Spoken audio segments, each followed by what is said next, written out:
my peoples, what's up? My name is Jason and I'm from the Shelf Stories YouTube channel, and I'm here to review a game from 2017. And I know that is ancient in board gaming years. 3 whole years is a long time ago. But this one I wanted to pull out because it's a very special occasion for me. It is the Dresden Files cooperative card game designed by Eric B. Vogel, published by Evil Hat, based on a novel series written by Jim Butcher. And it is that novel series that is the reason I'm presenting this review today. We got 2 books in the Dresden Files series after a very long wait. You guys know about fantasy novels and waiting for them. You never know, but Peace Talks, which is book 16, was released in July. Battleground, by the time this review airs, should have hit. It hasn't hit as I'm taping this. I'm really eager because it is part 2 of Peace Talks, and it should be rock'em sock'em all around. The book series is based on the wizard detective Harry Dresden. Wizard detective, and he goes through all sorts of adventures, cracking wise and shooting things up and going through a lot of different things. 16, 17 books in, it is going stronger than ever. Really enjoy that one. And the card game is good too. It is a game for 1 to 5 players. It is fully cooperative.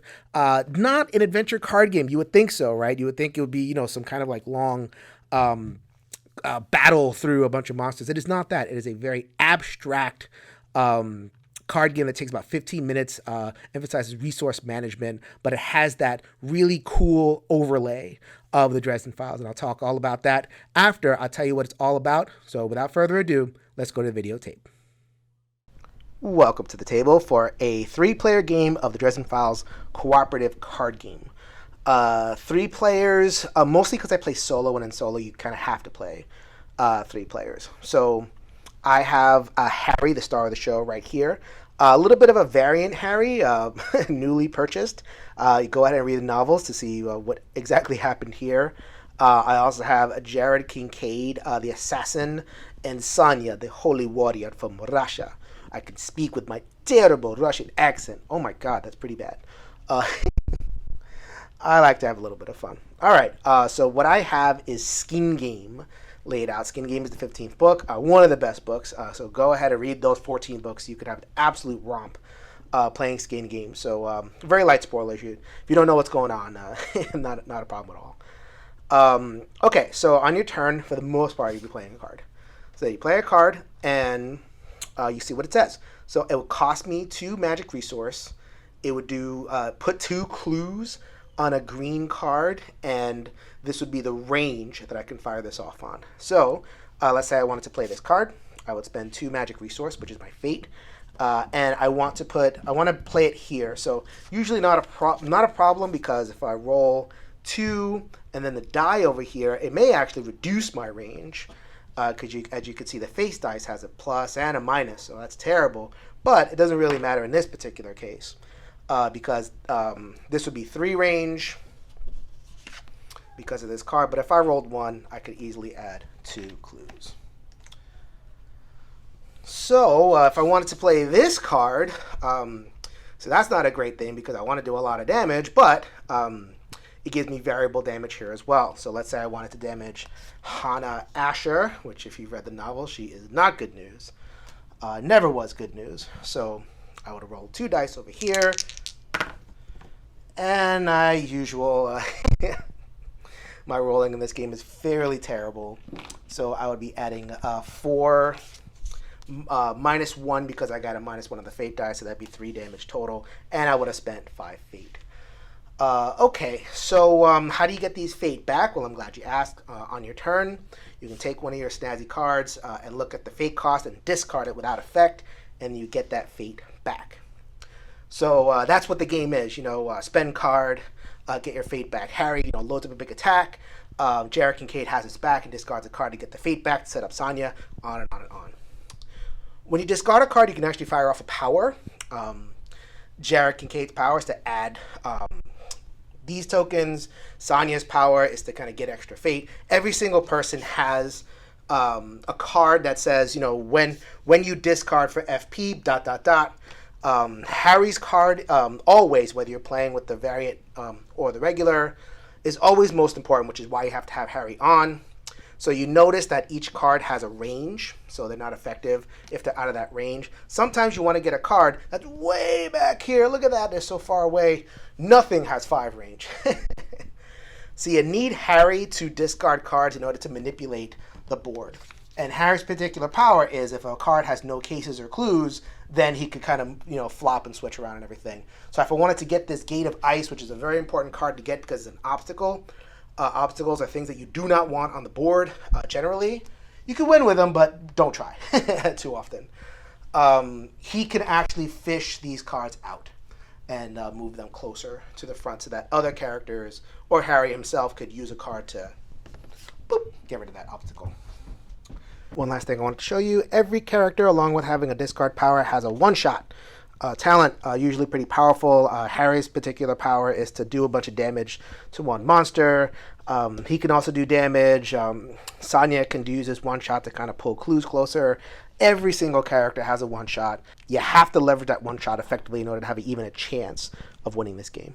Goal of the game, you want to solve as more cases than you have enemies on the board. So this is a particular challenging scenario because I only have 2 cases, which means that I have to solve these 2 cases and beat every monster but one. Or just beat all the monsters and solve 1 case. So that's the victory condition. You're going to go around and around until you run out of cards, right? And you are going to run out of cards eventually. And then you hit, if you haven't won the scenario yet, you hit the showdown. The showdown is where you roll for your fate. So if you have some of this stored up towards the end of the game, you can roll against each card that is left on the table. And you get a little bonus depending on how much fate you spend. You don't generally want to hit the showdown, but it's there in case the game goes that way. You kind of want to load up fate to take care of that last card in the final climactic battle. All right, so this is the basic box. You can see it's about half full of characters and all that and scenarios. I got my foam core to balance it, but if you buy the expansions, you'll be more than full. I have more than enough stuff. So this is 5 different expansions that I've laid out, and it goes through. So each expansion gives you 2 characters. And if you've read the book, you kind of wait for these characters to show up as each expansion pack comes out, and also the different books over here. So there's 5 books, 6, 7, 8, 9, 10, 11, 12, 13, 14, 15. I am really, really hoping that we get more characters. I think there's enough characters to fill this out. I hope that we get more scenario packs that represent the books. There's 5 books left, like I said at the top. Doing this because 2 of the books have recently come out. Peace Talks and Battleground. So, 2 books. So hopefully we get 2 more packs to deal with. So, a ton of content, so many decks, so many scenarios, and they all play out a little bit differently. Let's go to the top, and I will let you know a little bit more about what I think. All right, so that was the Dresden Files Cooperative card game at the table. So how I like to talk about these games normally is to split it up in 2 areas. The strategic headspace and the thematic headspace, both dimensions of the experience, the inner mental experience of playing a game. I'm going to do the strategic headspace first because it's a very simple game. I mean, it's a puzzly card game, solo/co-op. And, I think of independent designer, someone, not connected to this project at all, but Todd Sanders. Todd Sanders has 100 of these little card games. And, I think that a lot of designers have this in their roster somewhere, just like, like that little puzzle.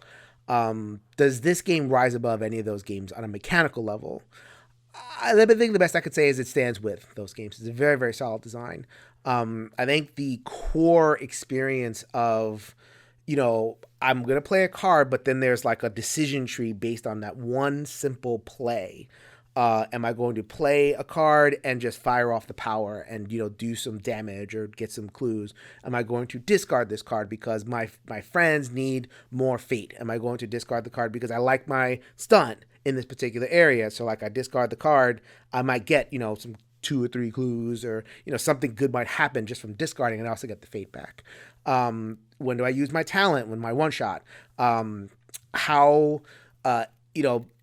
I want to get rid of something and I want to attack, but like that other obstacle is in the way. So spend a turn getting rid of the obstacle so that my friend can do their thing. So like that, like setting up of I'm going and then I'm going to set this person up, or I'm going to go and then that other person, the second person, sets up the third person. That chain of back and forth is very, very satisfying in terms of the cooperative experience. So this game does have kind of a limited communication function when you have a hand of cards if you're playing co-op, and you can say what you have, but you can't say what the numbers are. And you can't say like like the Shadows of a Camelot does something similar, where it's like I can handle this. Like, oh, what do you have? Don't worry, I can handle it. It's like a little bit weird how that's integrated, but I think that comes up only in spots. For the most part, it kind of works pretty good, and the cooperation is excellent. I could kind of criticize some things. I think the biggest thing that leaps out to me is having to play Harry the whole time. And they mitigated it because there's 2 Harry decks now. It's all thematic, like because the Dresden Files are all from the Harry's perspective. You have to play Harry. Only Harry can pull those hard to reach cards from the back rows towards the front so that other people can nab them. And from a strategic perspective, it's not very interesting. You get to know Harry's deck really, really easy, quickly that way, and you get tired of it because it's not that interesting a deck at the end of the day. Other people have more interesting decks, to be honest with you, and they have better, more interesting cards. Harry's deck is just kind of like pew pew. I can make some other niggles, but for the most part, the strategic experience is solid. But that's not why I'm here. I'm here because of the thematics of the game. And I have to be really careful when I mention the thematics, right? I keep on saying abstract puzzling. Doesn't sound very thematic. But I mean thematic in a very particular way. What I don't mean is immersively thematic. What I don't mean is that this card game pulls you in and makes me feel like I'm in the world and standing next to Harry, or maybe I'm even Harry myself. This game does not do that at all. And that's why I mean it's abstract. You're kind of just kind of moving numbers and stuff. But what this game does is it lays out a lot of dots for me to connect. I bring my knowledge of the series. I bring my knowledge of, the different characters and different books and different events and everything. I bring that to the table, and this game lets me connect those dots in that way. I bring the knowledge of what happened generally in Turncoat, one of the novels, or Small Favor. Generally, anyone who's read a lot of books, they don't quite recall what happened in each individual book, but so that's why it's so fun to have a game that reminds me of the book that I read, and it hits the main plot points, and it has me do generally, the same stuff that I did in the book. So like I showed Skin Game, one of the big climactic things was you go through a gate, 2 gates, 3 gates, I do a big heist, and then I kind of escape with something. Right there! It's right there. I love that, and I brought it. It evoked it from me. So if I can make a distinction between evocatively thematic and immersively thematic, is this game immersive? No. Is this game evocative? Is this game put me in the headspace of the Dresden Files universe and remind me of the books that I read and the characters that I love? Yes. The book scenarios are all laid out, very similarly to it takes elements of the book that reminds me of stuff. The characters generally vibe with the characters in the show, in the book. Forget the show. Don't even worry about the show. The books. Karen Murphy is a cop investigator, so her power and her cards lean towards investigation. Michael Carpenter is a useful guy. He likes to play a kind of a support character, reluctant warrior. So he has a lot of support cards. Does it line up perfectly? No, but it doesn't have to, because I'm bringing, and I'm happy to bring my knowledge of the books and the characters and the events, and kind of take what is a simple puzzly game and just take it to a whole new level thematically. I'm so happy whenever I get this to the table. Final thoughts time, Seal of Excellence. Yes, I went there. Seal of Excellence. And I know this is the second time that I've done that. Seal of Excellence for a very niche product, a product that is catered to a book reader. The last time being the Call Adventure review for the Stolen Archive. I don't care. Read books. That's why I'm doing these reviews, and I'm happy. I'm going to look for more games based on books, and especially the good ones. So the fact that I have this product in my life that evokes my knowledge of books and puts me in the headspace of enjoying, Harry and all the friends and all the adventures. Super good. Oh man, this game's gonna be in my collection for a long time, and I really hope, we just got book 16 and 17. Give me those packs. And Jim Butcher, if you're listening to this, probably not, but book 17 to 20, I'm there. And I hope that I've given you enough impetus to explore the game and also explore the novel series as well. Go ahead and check my channel out, Shelf Stories. I have a couple of videos that are companion to this one, talking about the books themselves. It's not only a gaming channel, it's also, books and, kind of life stuff and everything. So go ahead and check me out, Shelf Stories on YouTube, Shelf Stories GBL, Games, Books, Life, so GBL on Twitter. And that is how you can contact me. So this is Jason reminding you that if you can change your mind, you can change the world. So until next time, later, everybody.